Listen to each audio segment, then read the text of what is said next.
Affirm the testimony you're about to give before this committee will be the truth, the whole truth, and nothing but the truth, so help you God.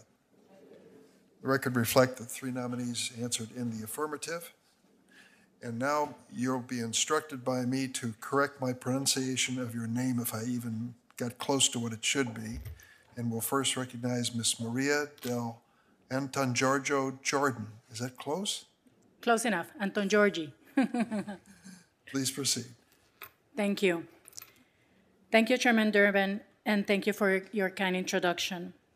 I would like to thank you and Ranking Member Grassley for convening this hearing. I would also like to thank President Biden for the tremendous honor of my nomination. Being nominated to serve as district judge in the District of Puerto Rico is the highlight of my professional career, and for that I'm truly humbled. I am proud to introduce family members sitting behind me and acknowledge some watching remotely. My mother, Amelia, a trailblazer on her own right, here with me today. She instilled in me and my sister high moral values, the importance of education, and hard work. My cousin Xavier, who's representing the rest of my family who's watching remotely. Given the significance of this day, I would like to acknowledge my father, who's always in my heart. My father, an Army veteran, served for 35 years as a college professor at the University of Puerto Rico, and he instilled in me the love for sports. Because of sports, I entered college on a volleyball scholarship. It was through sports that I learned at an early age the importance of teamwork, discipline, and time management, skills that have served me well through my professional career, and that if fortunate enough to be confirmed, I hope will serve me well at the bench. I would also like to recognize my sister Michelle, my brother-in-law Sergio, my niece and my nephew, who are all watching remotely. My niece Marcela, a third-year student at Loyola University, dreaming of entering med school, and my nephew Mauricio, who having turned 16, his only priority is getting his driver's license, which he's doing today. To those who have consistently supported me and celebrated me happy times and have carried me through difficult times, thank you for inspiring me and encouraging me to become a better person and professional. Finally, I would like to thank the members of the committee for considering my nomination, and I look forward to answering your questions. Thank you very much. And Judge Mendez-Miro, close? Good. Chairman Durbin, thank you for the kind introduction. I thank you and Ranking Member Grassley for convening this hearing. I am also grateful to the members of the Judiciary Committee for considering my nomination and to President Biden for nominating me to the District Court of Puerto Rico. I am honored and humbled to appear before you. Allow me to introduce those who are supporting me today. My father, Ivan, and my mother, Raquel.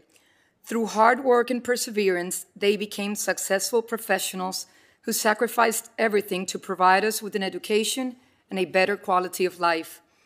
My brother, Ivan Andres, a wonderful father and brother who lives in New Jersey with his wife, Erica, and their 3 children. Like me, he shares a passion for public service and is an attorney for the city of New York. My sister, Lisa, my forever confidant and a mother of 5. She's watching from Florida with her husband, Omar, expecting at any time the arrival of another grandchild. I would also like to acknowledge my grandmother, Puru, here in spirit, the daughter and widow of World War I and World War II veterans. Thanks to the federal government, she received multiple life-saving surgeries as a child that helped her live a long, fulfilling life. She cared for me while my parents worked, instilled in me her unwavering faith, and is, by far, the most significant reference in my life. I know she's proudly watching down on me today. I want to acknowledge my parents-in-law and my extended family for the love and support, and my friends, mentors, and colleagues who are watching this hearing from home. Lastly, I am here with my spouse, Maite Oronoz Rodriguez, the Chief Justice of the Supreme Court of Puerto Rico, my partner of 15 years.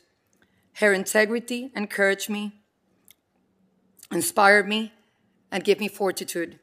We are the parents to 4-year-old twins, a boy and a girl, whom we hope can one day understand our passion for the law and justice, our commitment to public service, and our belief in a judicial system that safeguards the rights of all. Thank you, and I look forward to your questions. Thank you very much, Judge. Judge Velez-Rive? Yes. Close? Perfect. Oh, Good morning. Thank you, Chairman Durbin, Ranking Member Grassley, and other members of the committee for convening this hearing today. I am deeply humbled and honored with my nomination and the privilege to be here. I have been a public servant for 24 years, the last 18 years as a magistrate judge. I take this obligation very seriously, and it has been an honor. If confirmed as a district judge, I will continue to fulfill my obligations to the highest standard with integrity and independence. I want to introduce the family members present with me today, whom I thank from the bottom of my heart for their unconditional love and support. My only daughter, who is the light of my eyes.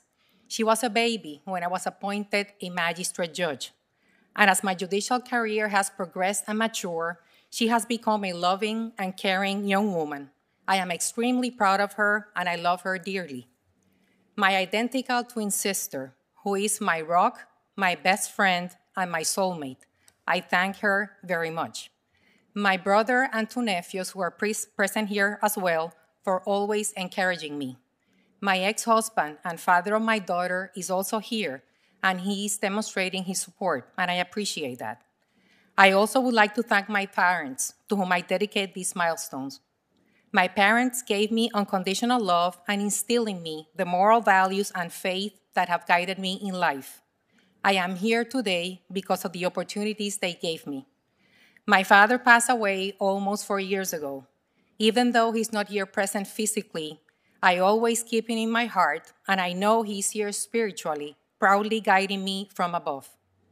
My mother couldn't be here today, but she is watching from her home. I thank her for her love, guidance, and unconditional support. My sister-in-law, my niece, uncles, aunts, cousins, and many friends who are cheering from afar, thank you for your love and well wishes.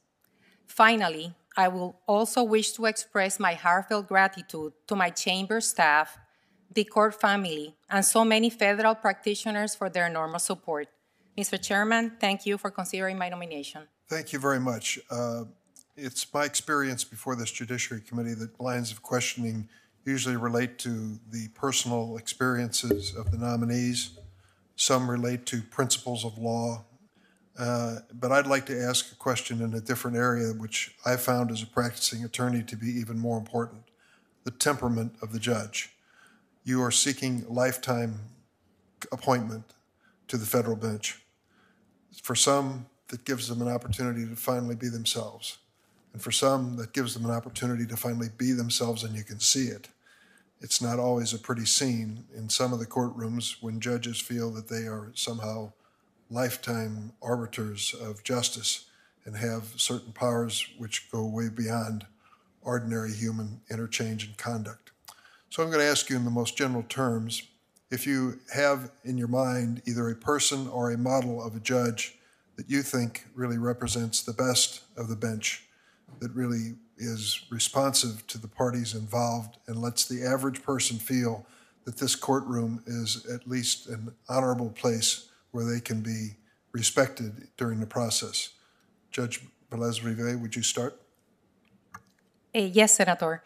I believe that some of my mentors would be those that I would mention, and those would be Judge Consuelo Cerezo, Carmen Consuelo Cerezo from the district judge. She retired recently, and also Judge Gustavo Gelpi. They have, along with the other judges from the district court, they have showed me the duties and what you have to follow to be a good judge, that being open-minded, allow the parties to express their positions and evaluate those positions, and apply the rule of law to the facts, in particular in that case. Thank you. Judge Mendez-Miro. Thank you, Senator. I have to immediately reference my mother-in-law, Judge Oronos Rodriguez. She was a court administrator in the same court that I served. She served there honorably for 16 years. She is the epitome of a hardworking judge, always impartial, always true to the facts, always with strict adherence to the law, but also she balanced her family life. She has a wonderful marriage of 59 years and 4 kids and a ton of grandchildren. So not only was she amazing in court and she had great temperament, but she also is a great woman of faith and a great example for me to follow. Thank you. Ms. Anton Giorgio? Thank you, Senator. I always admire, as Judge Vélez-Rivas said, Judge Carmen Cerezo. Judge Cerezo was the first Hispanic female appointed to the federal bench. She served in the District of Puerto Rico for almost 30 years. She just retired. Judge Cerezo had an impeccable command of the rule of law and an impeccable command of the rules of evidence. She was soft-spoken but firm, very collegial with the attorneys, with the parties, and with her staff. And it's somebody that has inspired me. And if I was fortunate enough to be confirmed, those traits are the traits that I want to apply if I become a judge. Thank you. Senator Kennedy? Thank you, Mr. Chairman. Judge, Counselor, congratulations. Counselor, what is subject matter jurisdiction? Senator, subject matter jurisdiction refers to the ability of the courts to entertain matters. Cases that has to be presented in federal court can be moot, have to be ripe, parties have to be standing, and of course, federal courts can only see cases and controversies. What is substantive due process? Substantive due process is the process that is used when deciding the constitutionality of a statute, of a matter, distinct from procedural due process, which is based on the process that the courts follow when people are deprived of the due process of law, property. I'm sorry. What's the difference between substantive due process and procedural due process? It's the approach. And how is the approach different? It's different because, one, the procedural due process refers to the procedure that it's followed, while the substantive due process technically refers to the way the constitutionality of a statute it's viewed. That's my understanding. Judge, the middle judge, I'll call you. Can the United States Congress do anything, legislate in any area that the Constitution doesn't prohibit? Thank you for your question, Senator. You're welcome. That would be correct. I believe it's under the 10th Amendment. There are certain discretion for Congress to go beyond the list that the Constitution provides in terms of the matters that can be legislated. So you believe that Congress has plenary power as opposed to enumerated powers? Well, I think that the Supreme Court has acknowledged that there are some rights and that are not enumerated, and the Constitution recognizes the Congress's ability to... No, we're not talking about unenumerated rights. I'm talking about the power of Congress to legislate. Congress indeed has that power as per constitutional acknowledgement, sir. Okay. So you're telling me that Congress can legislate in any area unless someone can point to the Constitution that says it cannot? My understanding would be that Congress indeed can legislate extensively. It doesn't have to be enumerated exclusively. I think that's a recognition that Constitution acknowledges. I don't think that's right, Counselor or Judge.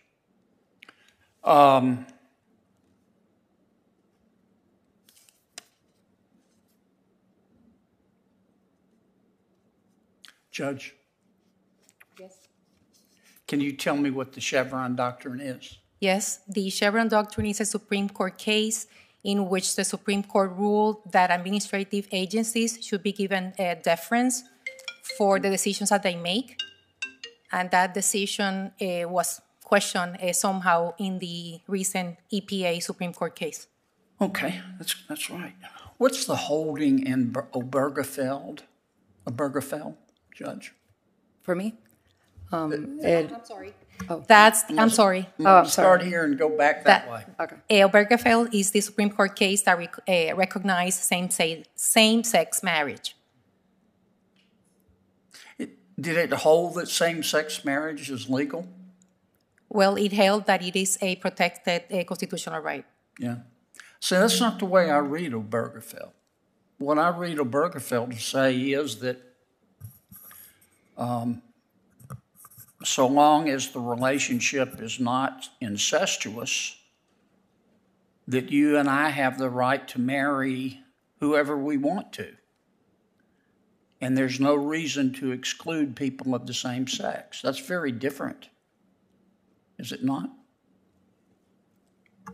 Well, Senator, I granted you what I believe that's the holding for that case.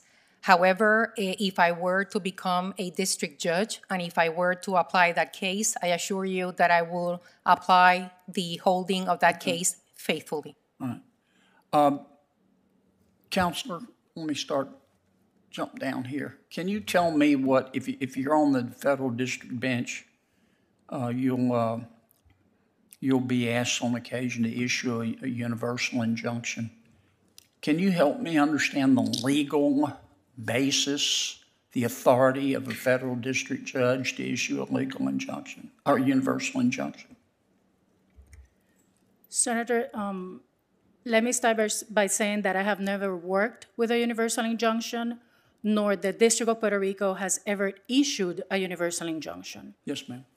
Having said that, there is a lot of debate as to yes, ma'am, but the what's chairman's going to cut me off. Just tell me what the legal authority is for a federal district court judge to issue an injunction that affects beyond his or her judicial district.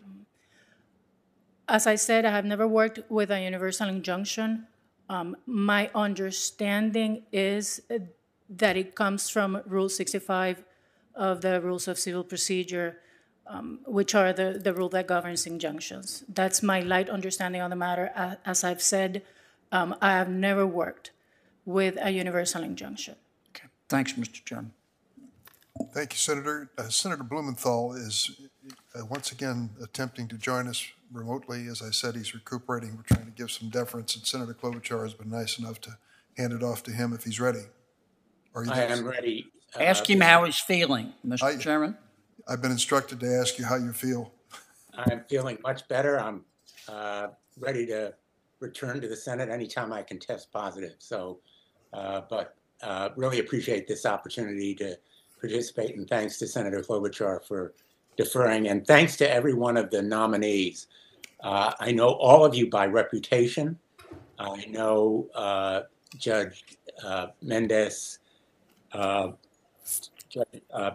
Miro by personally, and I'm deeply impressed by all of you and by the strong expressions of support that you've received from the Puerto Rican bar and your colleagues on the bench.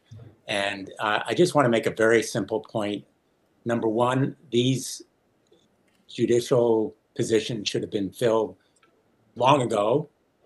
I'm glad that we are moving to fill them now, and I hope that we will do it expeditiously.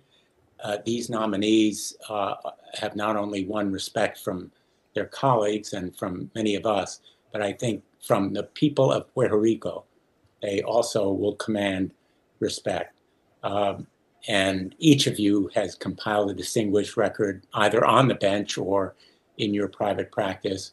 I'd like to ask each of you, perhaps beginning with Judge Mendez-Miro and then Judge Mendez-Riva, what is the experience that you have on the bench and then in private practice as well that you think prepares you for serving on the district court for Puerto Rico? Thank you for your question, Senator. I've been a sitting judge now for close to 6 years, and in those 6 years, I've been able to pen over 750 opinions. I've also joined thousands of opinions on a wide range of issues. What I do on a day-to-day basis is solve cases and controversy, apply the law to the facts.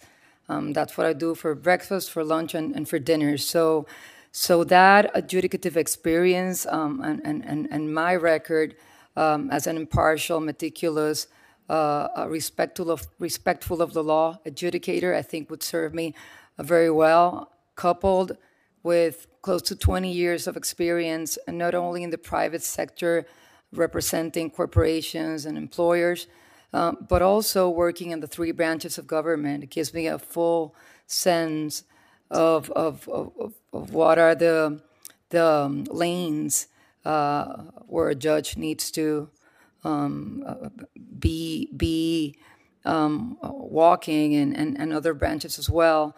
It's a very diverse background. It's very enriched. I've been able to litigate on behalf of the 3 branches of governments. Civil, I solve half of my docket, probably 45% of my docket is criminal in nature. Actually, the docket, it's a court of general jurisdiction, my court. The docket is actually over close to half longer than, or I should say, it's double the docket of the PRDC, where I was so fortunate to be confirmed. So I think that also working in a collegiate court, where you have to debate and delve into new and challenging issues of the law, would certainly serve me well as well. Thank you. Thank you. Judge Mendez-Riva. Thank you, Senator. I have been a magistrate judge for 18 years, and as a magistrate judge in Puerto Rico, which is a court which has a huge and congested docket, I've had a chance to entertain thousands of civil and criminal matters. I have written over 3,000 reports and recommendations, hundreds of opinions. I have managed cases for the district judges, for discovery issues, for settlement conferences, mediations. I have covered hundreds of duty weeks in which we receive many defendants, and I have held all the preliminary hearings that are called for the duty weeks in Puerto Rico. Those include arraignments, preliminary hearings, detention hearings, bail hearings. I have also managed many civil matters upon referral of the district judges. For example, for a motion for summary judgment, motions to dismiss. So in essence, I have done everything a district judge does, but a few things, such as not presiding in a criminal felony case and sentencing a defendant. But I have that experience, which I think will serve me well, and I will hopefully, if I am confirmed, hit the ground running. Councilor Andrew Giorgio. Thank you, Senator. Thank you, Senator. I started my legal practice in 1995 in the biggest law firm in San Juan, Macono Valdez, and I spent 23 years at that firm. During my time at the firm, I enjoyed a long litigation career in civil complex matters, in which I was the lead attorney in thousands of cases and in 42 trials. I ended up my career at McConnell Valdez with 91% success rate in trials. I was also and have been also a member of every single court committee. I've been in charge of the court's overall governance and administration, and I have worked closely with the judges. Some of the committees that I have participated with or in are for example, the Local Rules Committee, in which we revise the local rules of the court. The CJA committee works with the CJA panel of attorneys, the jury committee, which we're just working on the jury model plan.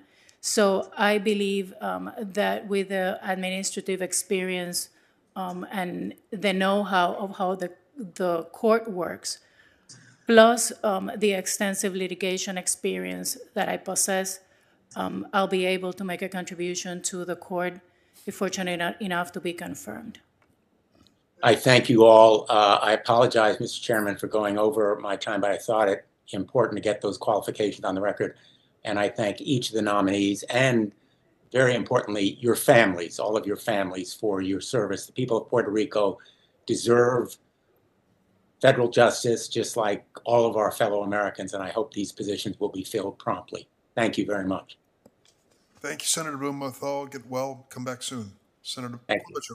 Thank you very much, Senator Durbin. I guess I'll start with you there in the middle, Judge Mendez-Miro. While serving as Director of the Judicial Programs for the Puerto Rico Judicial Branch, you led the development of numerous projects and programs, as noted, including adult and juvenile drug courts. I've long been an advocate for drug courts from my 8 years as prosecutor. My dad struggled with alcoholism, spent his last about 20 years sober. As he said once in the assisted living, it's hard to get a drink around here anyway, but he did well the last few decades. And so I've just had a lifelong interest in this, and we've done work in finally getting some federal drug courts up and going and also funding for state drug courts. Could you talk about your work on diverting nonviolent drug offenders to treatment rather than incarceration, rehabilitation? Senator Durbin here, of course, worked on the First Step Act and some of the other things that we have done here, the crack cocaine disparity, many things going on in Congress. But I want to just get your frontline experience here and what you think should be done. Thank you so much, Senator. The right to rehabilitate is a constitutional right in Puerto Rico. So it's of paramount importance in Puerto Rico. That's probably one of my most gratifying experiences in policy making, trying to deal with prosecutors and court staff and judges to design guidelines that are balanced, that are addressing the issues of addiction in a way that understands that it's a sickness. I too come from a family where alcoholism has been a major and significant a part, and that has also allowed me in the process of developing these programs. We were fortunate enough, former Chief Justice Hernandez Denton was adamant that we needed to create the first juvenile drug court in Puerto Rico, and we did during my tenure. It's not only through the judicial process, but just being able to play basketball with the participants and seeing that role of a judge where you are from the bench basically changing somebody's life. And that doesn't mean that the person is not gonna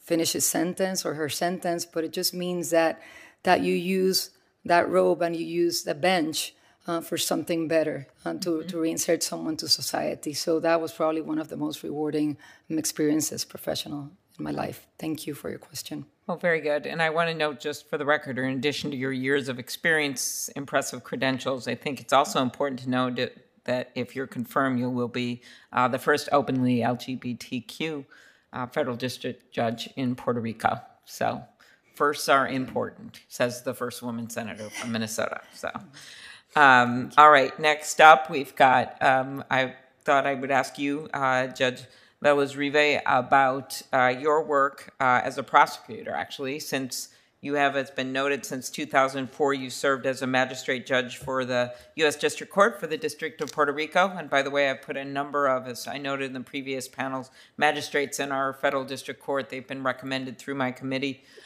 During that time, you presided over 26 civil and criminal trials that went to verdict or judgment.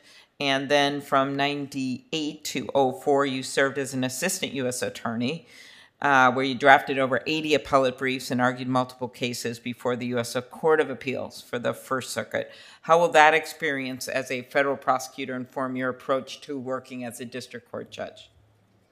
Thank you, Senator, for the question.